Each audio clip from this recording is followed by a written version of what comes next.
gotta focus on yourself, on your faith, on your dreams, on your mind, on your health, yeah. You gotta work, never tell, keep your head down, find what you love and excel, yeah. Push and pull.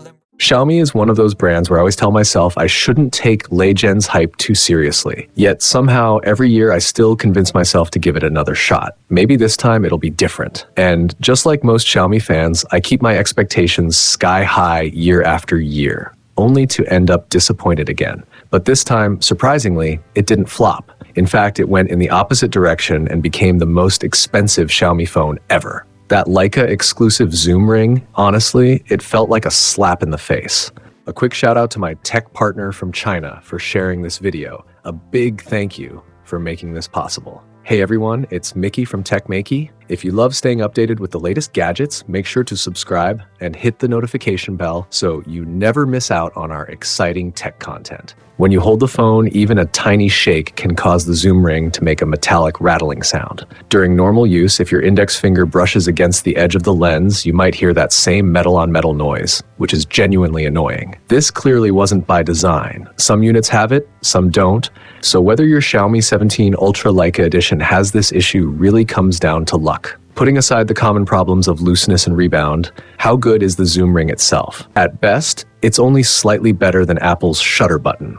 To start with, even though this is a camera-focused flagship, the camera bump is actually quite restrained and doesn't stick out much more than Apple's, which is a good thing. But because of that, when you touch the zoom ring, only about 1/3 of your finger really makes contact, so the tactile feel is still pretty awkward. As for worries about using it with a case, Xiaomi did think ahead. The included case has a rotating lens ring with a sponge-like layer inside to increase friction. In practice, using a case actually improves the experience because it makes the camera module thicker. If you go for the professional photography kit, the case includes a dedicated replacement button that still supports the zoom ring, and thanks to the filter adapter thread, the lens sticks out even more, giving your finger more surface area to work with. But here's the real issue. The zoom ring itself has almost no physical resistance, and most of the feedback comes from the vibration motor. That creates a really odd sensation where you're turning the zoom with your left hand, but the feedback feels like it's coming from the right side of the phone, especially when a case is on. The damping becomes even weaker and it feels nothing like turning a real camera lens. On top of that, it's very easy to trigger by accident, especially when shooting in portrait mode. A light brush from your index finger can suddenly switch you from the main camera to the ultra wide. Because of that, the best way to use it is honestly to turn it off. For me now, the zoom ring is basically something I spin absent-mindedly for stress relief, and it doesn't serve much practical purpose. So if you're buying this phone specifically for the zoom ring, don't expect too much because it probably won't give you that satisfying emotional payoff. That said, purely in terms of looks, I think it's worth the extra cost. The 3D zoom logo is extremely well made, and the outer ring of the camera module is clearly higher quality than standard designs. This generation switches to a triple camera setup, but for the sake of symmetry, there's an extra circular element that makes it look like a quad camera, which feels a bit forced. In the previous generation, that spot was just the Leica logo, and it fit perfectly within the ring. So as a hardcore Xiaomi fan, I'm not going to complain too much. Visually, the quad camera layout is still very striking. The two-tone design from the previous generation is now exclusive to the Leica version, although it's now a two-tone look paired with 4 lenses. That might be more acceptable since many people weren't fans of the older two-tone style, but to me, it lacks the strong identity that the 15 Ultra had. The mid-frame does add more subtle detailing, with floral textures on both sides that give it a unique character. And the Leica logo is also placed on the left side of the phone. The volume buttons are round, just like on the standard version, clearly a nod to the classic iPhone 4 design from Trico. Everything really does come full circle. When it comes to in-hand feel, though, this is actually a step backward.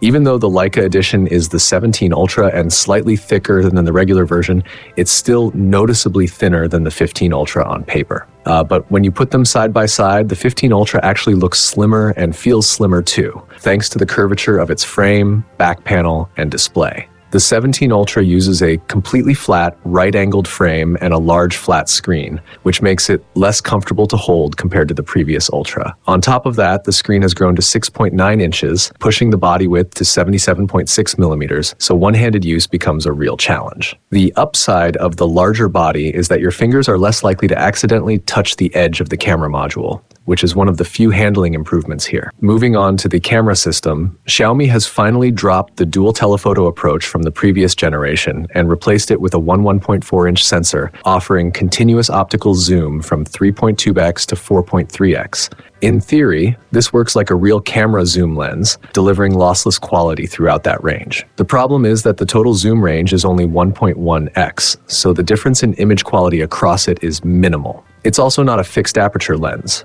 At 3.2x, the aperture is f2.39, while at 4.3x, it drops to f2.96. On paper, 3x should outperform 4.2x because of the larger sensor, but 4.3x has a roughly f2.6 aperture. And as anyone who knows cameras will tell you, zoom lenses generally can't match the image quality of fixed lenses. Looking at the 3x samples first, the results are actually quite surprising. Even in daylight, the resolution stands out clearly, with fine details like tree branches and distant railings remaining sharp. Textures on stairs and small stones are also rendered very similarly. At night, image consistency improves as well, which is exactly what you'd expect from such a large sensor. Now let's check the longer end. In daylight, testing the 200mm equivalent, after repeatedly zooming in and comparing shots on a 27-inch monitor, the most obvious difference is that the 17 Ultra applies more sharpening. In terms of actual resolution, they're almost the same. So at 4.3x and beyond, this new zoom lens isn't dramatically different from the 15 Ultra. The real upgrade is still at 3x. Continuous zoom sounds impressive, but with such a limited range, its impact is fairly small. Realistically, you can think of it as adding a 1.4-inch 3.2 best lens.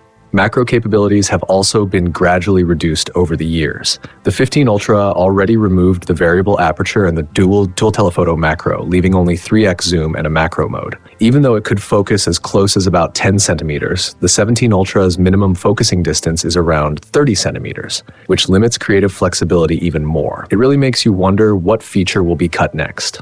That said, the Leica Edition still keeps one exclusive feature, Leica Instant, which simulates the color profiles of two classic Leica cameras. In many cases, these tones look deliberately rough and textured.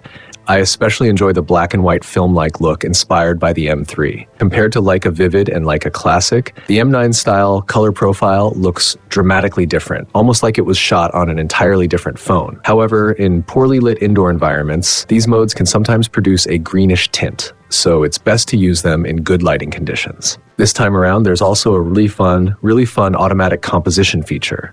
When you're shooting a wide scene, the phone actually guides you on where to point the camera and automatically switches to the most suitable focal length. It's surprisingly playful and genuinely interesting to use. Now let's move on to the new photography kit, which brings both upgrades and some steps backward. On the plus side, the texture of the black version is much improved. It uses a diamond-style square pattern, and the visual effect looks quite premium.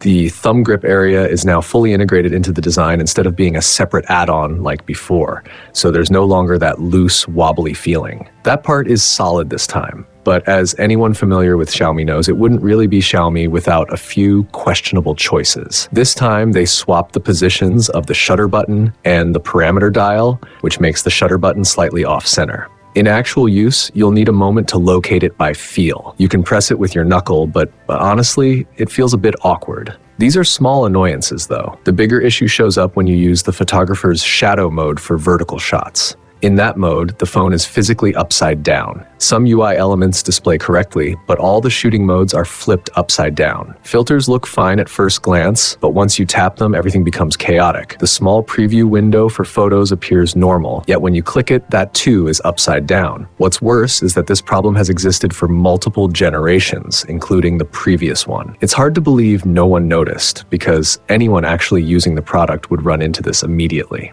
Moving on to everyday use, battery life is fairly average.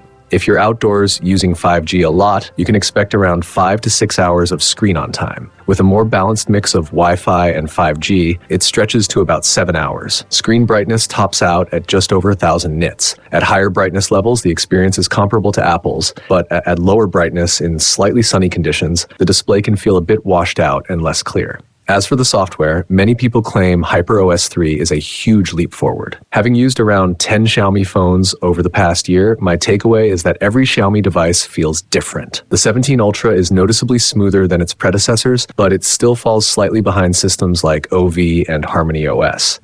That said, I haven't run into many bugs on the 17 Ultra, which for Xiaomi is actually a big positive. So here's my straightforward verdict. At a price of around 8,000 yuan, or roughly 850 pounds in the UK, this phone is simply average. It's not bad, it's not great, and it's definitely not outstanding. But by Xiaomi standards, that's already a relatively high score, especially considering how disappointing the Xiaomi 15 Ultra from just 11 months ago was. Xiaomi can now genuinely be called a high-end brand. You might ask, when did that happen? If you look at the sales numbers, the answer becomes clearer. While Xiaomi's flagship sales are still far behind Apple's iPhone line, they outperform many other competitors. Of course, strong sales don't automatically mean a good product, and the iPhone itself is proof of that. Even without the early lag and bugs from the first versions of iOS 26, the stuttering caused by adaptive refresh rates alone shows that most users don't actually prioritize ultimate smoothness. This brings us back to Xiaomi. HyperOS 1 and HyperOS 2 received terrible online reviews, yet sales remain surprisingly strong. That's why I often say that even if you don't like Xiaomi, even if you think it started as a low-end brand without much technical depth or brand value, it's clearly pushing deeper into the high-end market. The fact that the Xiaomi 17 Pro Max starts at 599.99 yuan, about 640 pounds in the UK, and sells better than the standard Pro version says a lot. The fact that Xiaomi also received over 200,000 pre-orders within 24 hours for a pure electric coupe SUV priced around 250,000 yuan also speaks volumes. After using so many Xiaomi products, I still can't say I'm a fan. Even among the electronics I use most often, aside from my phone, you won't find many Xiaomi devices. That's why I sometimes say Xiaomi and Apple have become similar in a negative way. Both push incremental upgrades at higher prices, deliver experiences that aren't exactly amazing, yet still manage to sell extremely well. Take the Xiaomi 17 Pro as an example. It has a 6.3-inch screen and downgraded camera hardware, making it feel more like a minor update to the Xiaomi 15. But because it's labeled Pro, it costs more than its predecessor while offering an experience where the refresh rate heats up during normal use, even without gaming. The small screen phones that once felt special have ended up like this. Still, it's impossible to deny that Xiaomi's sense of design has improved a lot. The phone looks better, and it has developed a clearer identity of its own. Details like the blue logo on the zoom ring and the rear screen add strong emotional value. For an extra 500 yuan, you get a matching phone case with a magnetic closure,